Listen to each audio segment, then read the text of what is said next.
Hello, everyone, and welcome to another episode of A View from the Ridge, the Spaulding Ridge podcast. This episode is an important episode for us. It's a follow-up to a conversation we had, I want to say, back in May of last year. And I'm joined today by my always partner, Sarah Katz, and then two important guests, Nikita Joy and Colin Pullums of Spaulding Ridge. And we're here today to talk about diversity and inclusion. As you may recall, we had a conversation about this shortly after the George Floyd incident in 2020. And we wanted to come back and see what sort of progress has been made and what we're doing as an organization to promote diversity and inclusion. And so, Sarah, I'm going to hand off to you and you can kind of kick off the conversation today. Great. Thank you, Emil. And thanks, Colin and Nikita, for being on again. So I think first, exactly what Emil said, if you want to start, Colin, just like from what we talked about before, what have we done? Have we made progress? Like, what are your thoughts of, the good, the bad, and even the ugly? Yeah, so I think first, just the recognition that it seems so long ago, but also just yesterday when we were having this conversation at the same time. And I think, after everything happened within the country and the response to George Floyd, we as an organization really kicked into high gear all of the initiatives around diversity, equity, and inclusion that we were planning. So, with starting the group in January and then really driving it up in May, and then from May until now, there's been a ton of response and work that's been happening behind the scenes. And so one of the things that we really focused on was not wanting to just be reactive and not wanting to just, put a lot of work together in the framework of lip service, but what are we actually doing to structure our diversity, equity, inclusion efforts from a long-term sustainability standpoint? And so that's what we did. We spent 2020 really getting that group up and running, making sure that we had a strong foundation, that we were working through how to partner with the rest of the organization. And that was really where we responded and making sure that whatever we're going to do moving forward, it's actually going to last. And it's not going to be something that is just going to happen as a response to George Floyd. And from that, what we ended up doing is we have 4 different committees within the umbrella of DEI. We have our Women's Equity Group. We have our SOGI Alliance, which is Sexual Orientation and Gender Identity. We have our CRE Committee, which is Culture, Race, and Ethnicity. And then we have our Community Outreach. So using those 4 pillars as ways that we as an overall organization are going to look at diversity and inclusion moving forward. And then what that has directly turned into is we realize that we at Spaulding Ridge, we have some knowledge and some expertise, but there are actual experts. And that's why we as consultants, we provide value to our clients as our expertise. And so we've done the same thing where we're partnering now with an organization called Chicago United, who do a ton of great work with organizations in Chicago. But particularly for us, what we're looking at over the next 9 months with them is getting more tools and more strategies, essentially, where we can take that framework and foundation that we built in 2020 and really turn it into hard action in 2021. And thank you, Colin. I mean, I know, Nikita, you also were trying to help and educate our team and bring in outside perspective. Nikita, can you tell a little bit about just what you've been a part of and what you've seen? Yeah. Well, so I've been a part of the D&I committee with Colin this whole time, and that's been really exciting with everyone's different opinions that they bring in, opinions, facts, experiences, not just thoughts here, but this idea of everyone's learning across the board, whether you care deeply about these things or it's new. We're all reading, right? That's what we're trying to do, consume information and be better. And one of the things that we did this year was bring in a newer consulting firm that talks about this. And we had sessions during our, what was that called? Company week? I can't remember the name of it, but the week that we did where we did all the company events. And we learned about anti-Blackness as an organization, and it was a pretty eye-opening session. And I'm sure there are people that loved it, people that hated it, people that just felt uncomfortable by the growing that happens. But these moments of, as a company, we're choosing to learn together, and we're choosing to not just say people go do this on your own. We're as a group deciding to grow together has just been really exciting to be a part of that and like watch that happen, because I've thought a lot about this in life, that like unless people are like personally on their journeys to self-improvement, the only place that they're going every single day is work. And like I don't think work needs to control your life, but I do think a company caring about like your personal growth is just so important. And I love that we've circled around this issue, because it is like part of our daily experience, not just as like people of color, but all of us every day in America, whether we are acknowledging it or not, or we feel like it doesn't affect us or not. So I really love that we are doing this stuff. Yeah, I think I've forgotten the question at this point, but I just went down that spiel with you guys. I love it. I mean, I think the big piece is, at least what I notice in working with both Nikita and Colin and being a part of the DNI, but also just like, this is hard. It doesn't happen overnight. It's not like, it sort of realigns or reminds us as like, this is going to take time and we're going to learn as we go. Like you said, like learn as a group, like provide information that everyone might like, let that sink, but it will be there. And I am hopeful that like, and we were talking about this before, May was our first initial conversation, but like, we want to make sure that we don't just like, okay, that was a moment and then we just like move on to the next thing. So how do you think or feel that we're going to continue doing and putting this as one of the priorities to not forget and like to continue moving forward? Either one. Emil, you can jump in too. I think it's a great question. I posed a question earlier, just, was this just a moment, or is there really a sustained effort? And Colin, I'm curious to get your take on it, how we're doing as an organization. Yeah, so as an organization right now, we're not doing the best. And I think that was a part of the overall exercise. And that was a part of us just having to take a step back and be honest. And, Jay and, the rest of the partners, you guys really set the goal where we wanted to have a lot of targets and we really wanted to be a diverse, equitable, and inclusive organization. But really what that means is a lot more than I think everyone really understands. And so that's, again, why last year we were trying to really just get in organization and analysis mode, right? Where are we struggling? What do we need to do? Where can we make the biggest impact? How do we make sure that this will last into the future? And then there's a lot of work to do. I think we have overall targets as a company for, the percentage of women that we have, not only in our practices, but also in our leadership groups. The percentage of diverse ethnic talent that we have, not just in our practices, but in our leadership groups, right? The actual percentage of diverse thought and where we're sourcing and where we're building our candidates. Is everyone coming from the same four-year university? And so they're all having that same background and that same education, and it's a more homogenous way of thinking overall. There's a lot there. And so we're unpacking it all. And one of my exercises was reviewing all of those metrics across the company and looking at each practice and then sharing that with Kara and with the part of leadership team to say, okay, here's where we are. Let's just look at where we are, good or bad, this is it.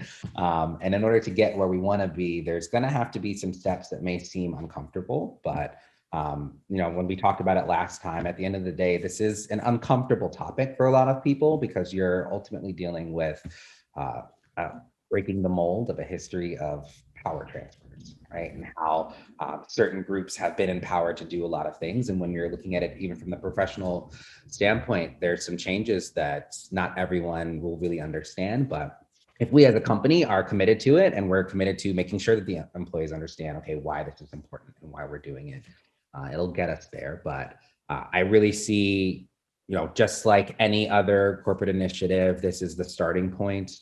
Even what we do in the rest of 2021 will really just be a first wave of iterations, and then it'll keep growing and growing and growing as we as an organization do. I want to help out the viewers at home. You name dropping a little bit like a celebrity, but Jay, when you refer to Jay Labs, our CEO, Kara Halliday, our director of human resources, obviously two key figures in this effort. So glad to hear that you're getting the support. And yep, it sounds like it's a journey, and we're just at the beginning. And I appreciate. Let me just say this for Nikita and Colin, all the work that you guys have been doing on this. I know it's been a big effort, but obviously it's a labor of love for both of you, and something that's very important. Nikita, same question to you. Just actually, can I pivot it? Oh, a little yeah, more? yeah, go ahead. Just because I love to keep Nikita on her toes. So when we're in 2022 and we're talking about 2021, what's the one thing that you see that we have accomplished as an organization? I know I threw this, it's a curveball. I'm looking at the scorecard right now that I'm sure you all have seen, and I want to see that actually match our goals accurately. And going into 2022, we don't miss our rock one more time of what this means, because to me that says, like, as a company, cool, there was an initiator of like a bad moment in time, and we learned, and it took a year, sure, but we're actually doing and living out what that looks like at all levels. And so, yeah, I wanted to, like, obviously there's always going to be more growth, and there's more things that we need to learn, right? Like, it's exactly what Colin said. It's like a hard, long journey, but at least meeting the goals that we set would be, I think, a really great place to be. All right, we'll have that celebration. I like it. What a happy day that would be as well, right? When we can actually say, like, we're hitting this is done, right? It's done from the first point of like achieving the goal, and now we are maintaining growth, right? Like, I'm actually really excited to see what our organization would be like once we hit that point. Yeah, so I've been interviewing a lot more than recently with all the new hires, because anyway, DocuSign has grown a lot. So talking to all these people, it's so different because we are interviewing so many women and so many women of color or people of color. And it's almost like alarming because I'm so used to this very like homogenous world in this space. And it's always like, wow, this is so different, but like, we're still not at our goal. So the idea that we still need to keep doing this and focusing on this is just like, it's exciting. Like, it's because people like us have been talking about this for a million years, right? Like, I've talked about this at every job I've ever had, and I've never seen it go anywhere. And so like the idea that we're all just kind of on board and trekking towards this goal, like, I don't know, it makes me really happy. Maybe I'm in a much more positive mood than Colin today. I don't know. I think the takeaway here is we should always do these calls on a Friday, because Nikita's in a great mood today. So I think that's part of it. And Nikita, and when you said you're interviewing a lot, I'm like, oh my God, is she leaving? What's happening? Oh no, no. No, I was going to say something similar, if I may. You mentioned interviewing, and I obviously I'm part of a lot of interview cycles, and I'll also say this. I mean, what y'all are doing around diversity and inclusion, it gets noticed, and I think people who are coming to work here are making a choice. They actually, these videos like this podcast that we're recording today, I mean, people watch them. And I've heard candidates, when we've been interviewing them, mention that they watch these videos and they like the messaging that we're putting out. They want to be part of an organization that believes in diversity and inclusion, and they're choosing to come here because we embrace these ideals. And that's something that I think is important. So, again, thank you guys for the work that you're doing. I think it's not only helping all the people who are here, but also helping us build an organization that will make this a sustainable effort. Yeah, I definitely want to echo Emil. Thank you, to you and the team and the committee that's been a part of this, to supporting it. So what I suggest in a quarter, because it took way too long for us to reconnect, we should sync up and discuss if we're tracking to our 2021 rock, but also just what are the things we're continuing to learn so that we can share with our viewers from the Ridge. So Emil, I know we're gonna wrap it up, but again, I love the positivity. Nikita, Fridays, we'll do it again. Colin, the red pop, love it. You got to do this every time, but pass it back off to you. Well, I wanted to give Nikita and Colin the last word, and then we'll wrap up. But I guess, Colin, any closing thoughts as we conclude? So I think the one that's been front of mind for me is, really am I personally supporting all this with the organization? And so the structure and the way that I personally look at my role and my part on it is, how am I supporting all the different committees, and how am I then bringing their work back to the leadership team? I'm really just being that conduit. And when you think about diversity, equity, and inclusion, we're in still that diversity point where we're trying to get there, right? We're trying to have enough diversity where we can start doing more of these other pieces. But once we get to that equity and inclusion part, what the possibilities are there, I really get excited about. And so for anyone that is listening and are not familiar with Spaulding Ridge, we're putting in the work. And we're not perfect. We're not, saying that we are, but we are committed to putting in the work, and we're committed to learning more and having these dialogues. So if you're thinking about, a new home or a new organization, or if you're thinking about someplace that actually values this, come talk to us, because we really do. Thank you. And Nikita, I think last time I gave you the last word. So once again, you get to have the last word today on a Friday. Man, but Collins was so good. Not a contest. Okay. I want to add to that. I love exactly what you said of moving on from just a numbers thing to actual inclusion and equity. I say this a lot, and I didn't come up with this, but the idea of if you support the most marginalized person on your team, you naturally cover every single other person along the way, because we've made space for all of the needs. And so I guess where I'm going with that is if we continue to focus on that and we continue to build towards that, it makes a huge difference. And I will speak personally for 1 second. I'm going to be really vulnerable, and then we can end there. It's fine. I've been implementing tech for 8 years now. And I always have this idea of companies are so toxic at the end of the day. I'm not going to do this forever. And one day we're all going to be free of these shackles of, being a brown woman in this space and how exhausting it is. But personally, watching all of this stuff change and watching this kind of effort and feeling like a part of a group like this that cares, that I feel like when we talk about these things, there's an actual listening ear, even if we're not there, has, for me, changed the entire trajectory of, I think, my life, of this idea that there can be spaces where people can be safe long-term in their career, because you don't have to give up because society sucks.